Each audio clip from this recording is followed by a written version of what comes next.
پاک چین اقتصادی راہداری چین کے صوبے سنکیانگ سے شروع ہوتی ہے۔ یہ بڑی سڑک پاکستان میں گلگت بلتستان کے علاقے پنجاب میں داخل ہوتی ہے۔ ضلع گلگت سے ہوتے ہوئے یہ سڑک خیبر پختونخوا میں داخل ہو جاتی ہے۔ ایبٹ آباد اور ہری پور سے گزرتے ہوئے یہ سڑک پنجاب کے شہر حسن عبدال میں برہان کے مقام پر اسلام آباد پشاور موٹر وے سے مل جاتی ہے۔ یہاں سے اقتصادی راہداری گوادر تک جانے کے لیے دو بڑے روٹس مشرقی اور مغربی روٹ میں تقسیم ہو جاتی ہے۔ پہلے بات کرتے ہیں مغربی روٹ کی۔ اس کا کل فاصلہ 2674 کلومیٹر ہے۔ پنجاب کے ضلع اٹک سے شروع ہونے والا یہ روٹ خیبر پختونخوا کے شہر ڈیرہ اسماعیل خان میں داخل ہوتا ہے۔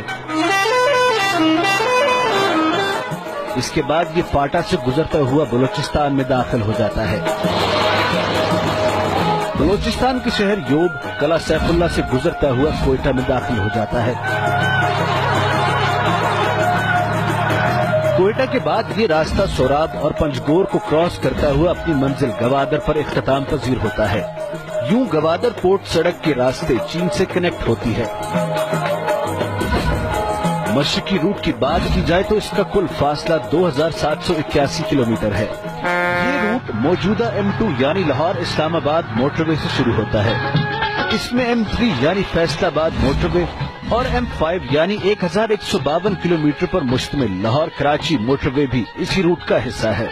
اس روٹ پر بڑے شہروں میں لاہور، ملتان، سکھر، حیدرآباد اور کراچی آتے ہیں۔